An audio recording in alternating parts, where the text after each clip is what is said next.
ఈ ఆంధ్రప్రదేశ్ వ్యవస్థలో ప్రజల్లో విధానాల్లో అందరూ కూడా గత ప్రభుత్వ విధానాలని మార్పు చేయాలని చెప్పి అందరూ అనుకుంటున్నటువంటి పరిస్థితిలో ఈరోజు బీజేపీ, జనసేన, తెలుగుదేశం మూడు కలిసి కూటమిగా ఏర్పడ్డ విషయాన్ని ఒకసారి మీకు తెలియజేస్తున్నా. ఈ రాష్ట్రంలో గత ప్రభుత్వంలో ఉన్నటువంటి వ్యవస్థలని, విధానాలని మార్చాలని ప్రజలు అంటున్నారు. అందుకే మా కూటమి ఈరోజు ఒకటైందని చెప్పి నేను తెలియజేస్తున్నా.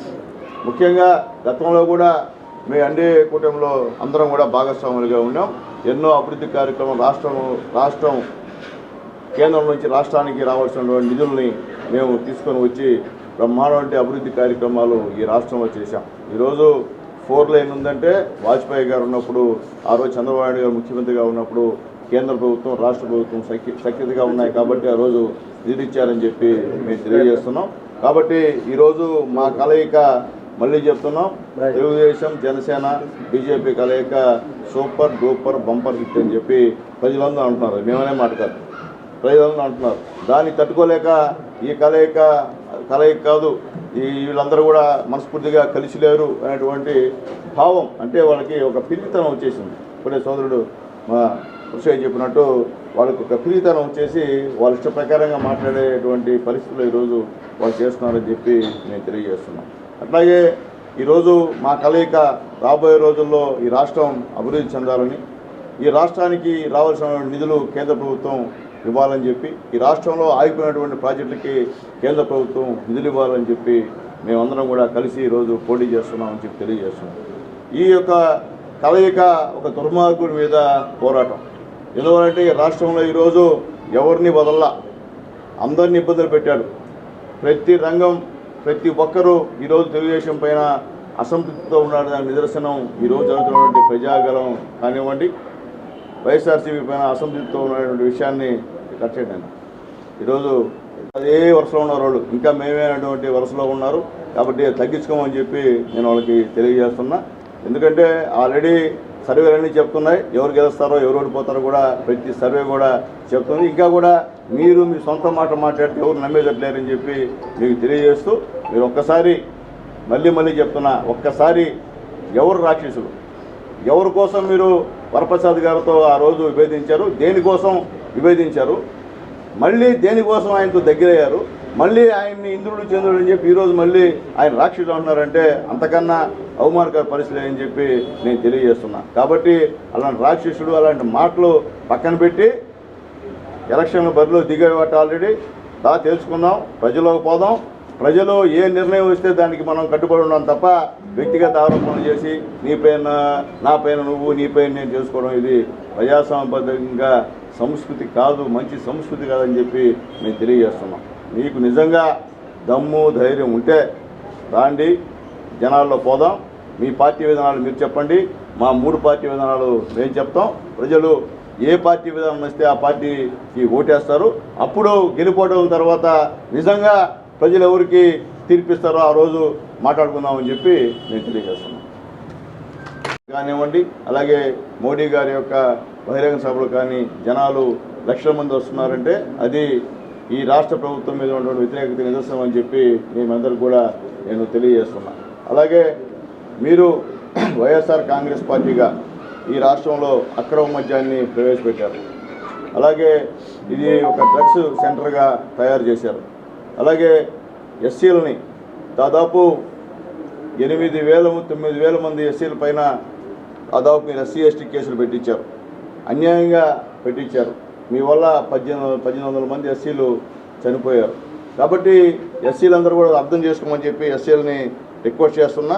దాదాపు దళితులపైన 6,000 మంది పైన కేసులు పెట్టిన ప్రభుత్వం ఏదైనా ఉందంటే ఈ వైఎస్ఆర్ కాంగ్రెస్ పార్టీ ప్రభుత్వం అని చెప్పి నేను తెలియజేస్తున్నాను.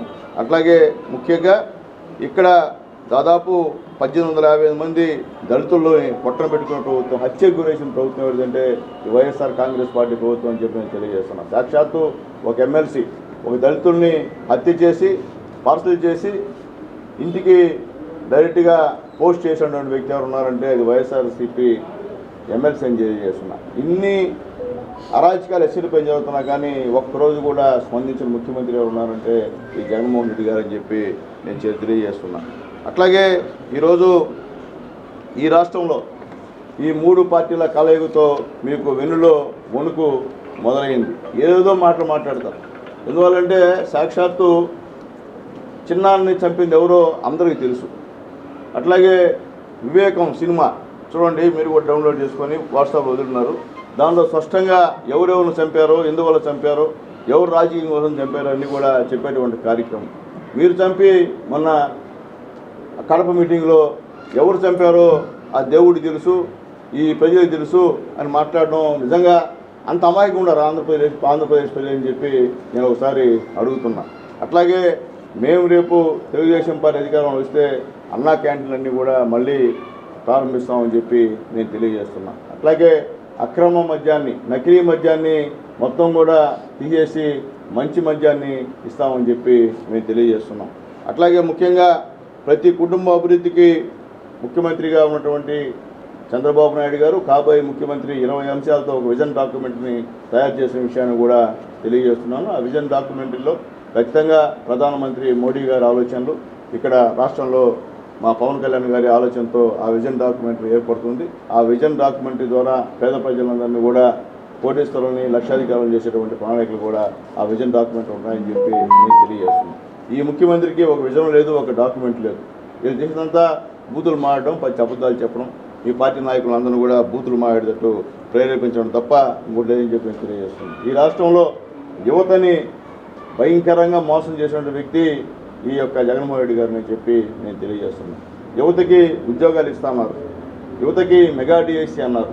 ఇంతవరకు కూడా ఆ డిఎస్సీ లేనేలేదు. ఎంత అమాయకులు అంటాయా చదువుకున్నటువంటి వాళ్ళు. ఎలక్షన్ కోడింగ్ 10 రోజులు వస్తుందంటే ఆ రోజు డిఎస్సీ నోటిఫికేషన్ ఇవ్వడం అనేది ఎంతవరకు సమంజసం నేను తెలియజేస్తాను. అంటే ఎల్లకాలం మీరు చేసే మోసాలని మా యొక్క ఆంధ్ర రాష్ట్ర ప్రజలు ఆ విధంగా మీరు చేస్తూ ఉంటే అవును అవును అనేటువంటి నమ్మకాన్ని నమ్ముతారని చెప్పి అనుకుంటారేమోనైనా మా వాళ్ళు తెలియగలవాళ్ళు అంత అమాయకంగా మా వాళ్ళు లేరని చెప్పి నేను తెలియజేస్తున్నా.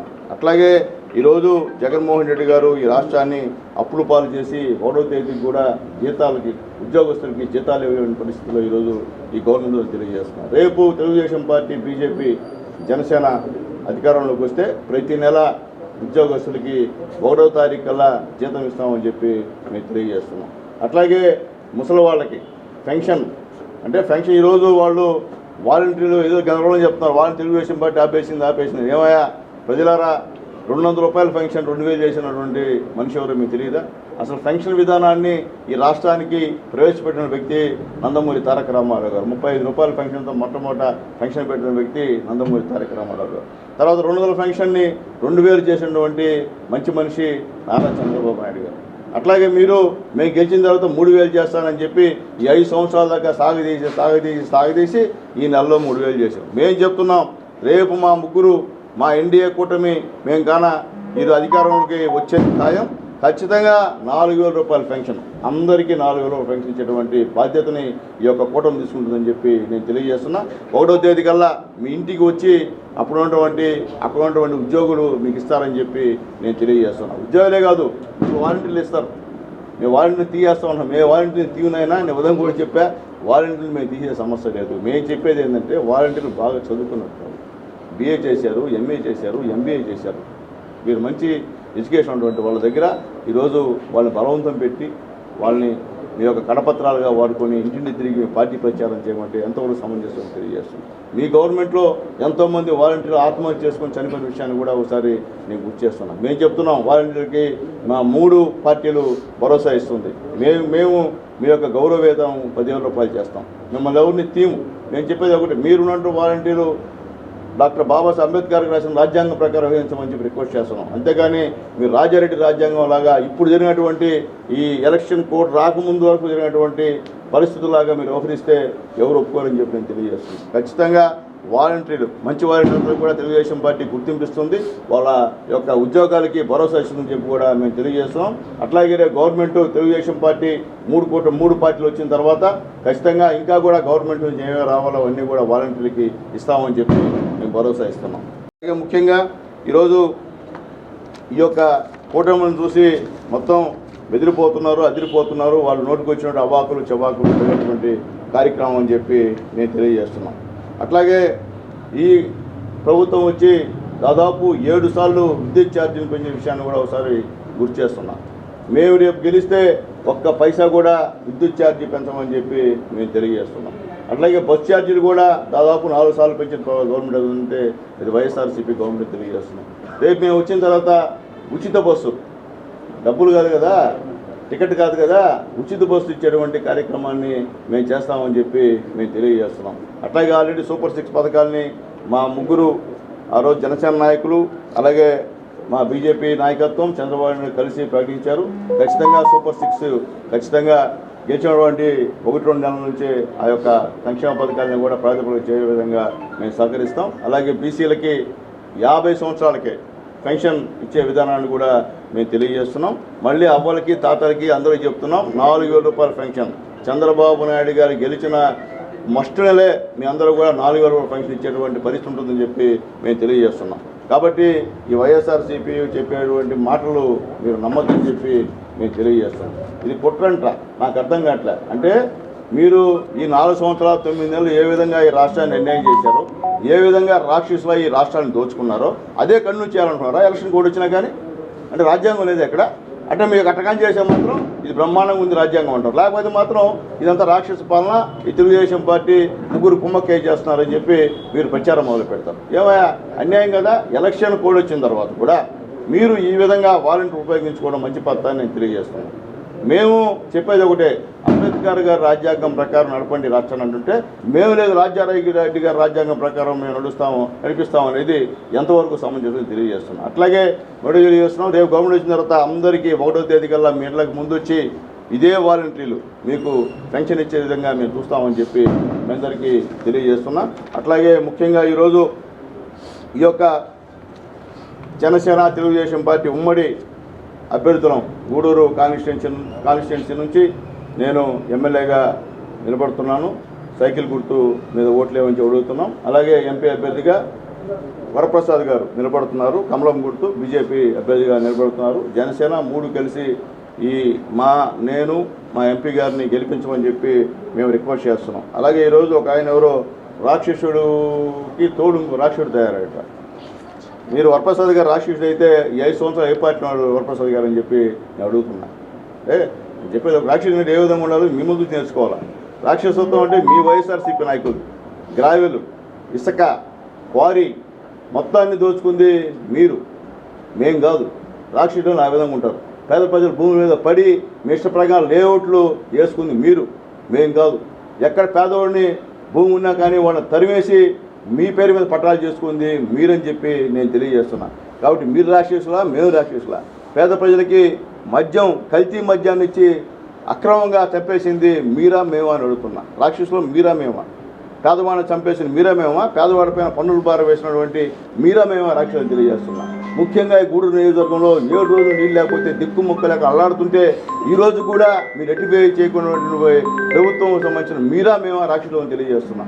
ఈ నియోజకవర్గంలో ఎక్కడ కూడా ఒక లైట్ ఆరిపోతే వెలిగించే దిక్కు దిశ లేనటువంటి మీరా మేమా రాక్షసులు అని చెప్పి మేము తెలియజేస్తున్నాం. మేము ధైర్యంగా చెప్తున్నాం. ఈరోజు నేను అభ్యర్థిగా ఏ ఊరికి వెళ్ళినా ప్రతి ఊరిలో ఎంతో కొంత పేదలను సహాయం చేస్తున్నా. ఎవరైనా సునీల్ కుమార్ సహాయం చేశాడా అంటారు, కానీ సునీల్ కుమార్ రాక్షసుడిని ఎవరు చెప్పరు. మీరు ప్రజల్లో మాట చెప్పండి, వాళ్ళ యొక్క నుంచి ప్రతిస్పందన ఏ విధంగా ఉండదని చెప్పి నేను తెలియజేస్తున్నా. మీరు అదే వరప్రసాద్ గారితో ఎందుకు మీరు స్నేహం ప్రారంభించారో, ఎందువల్ల మీరు విడిపోయారో మీ కార్యకర్త అందరికీ తెలుసని చెప్పి మరొకసారి నేను తెలియజేస్తున్నా. కాబట్టి మీరు వ్యక్తిగతంగా రాక్షసులు లేకపోతే ఇంకోకోళ్ళు అనాల్సిన అవసరం లేదు. మీలో ఉన్నటువంటి ఆ యొక్క రాక్షసత్వాన్ని బయట పెట్టేందుకు మీరు మాట్లాడలేం. అంటే మీకు కడుపు మంట, మీకు అర్థమైపోయింది, మీ సీన్ సితారాన్ని అర్థమైపోయింది, మీ గ్రాఫ్ పడిపోతుందని అర్థమైపోయింది. కాబట్టి మీరు నోటికి వచ్చినట్టు మాట్లాడడం మంచి పద్ధతి కాదని చెప్పి నేను వాళ్ళకి హితవు పలుకుతున్నా. అట్లాగే ముఖ్యంగా ఇక్కడ గూడూరు కాన్స్టిట్యున్సీలో సంబంధించిన ఎలక్షన్ కోడ్ ఉల్లంఘిస్తూ వాళ్ళ ఇష్ట ప్రకారంగా గందరగోళంగా అవుట్ల దగ్గర నుంచి అలాగే బ్యాండ్ దగ్గర నుంచి ఇష్ట ప్రకారంగా తిరిగేటువంటి కార్యక్రమం ఈ గూడూరు నియోజకవర్గం. ఎవరు రాక్షసులు? మేమా మీరా రాక్షసులు? ఈ విధంగా తిరిగేటి మీరా మేము అని చెప్పి మేము అడుగుతున్నాం. కాబట్టి దయచేసి ఎలక్షన్ కమిషన్ స్పందించాలా, రిటర్నింగ్ అధికారి స్పందించాలా. వెంటనే మీ చట్టంలో ఏ విధంగా ఉందో ఆ విధంగా ఈ యొక్క ప్రచార కార్యక్రమం జరగాలని చెప్పి నేను కోరుకుంటున్నా. అలాగే ముఖ్యంగా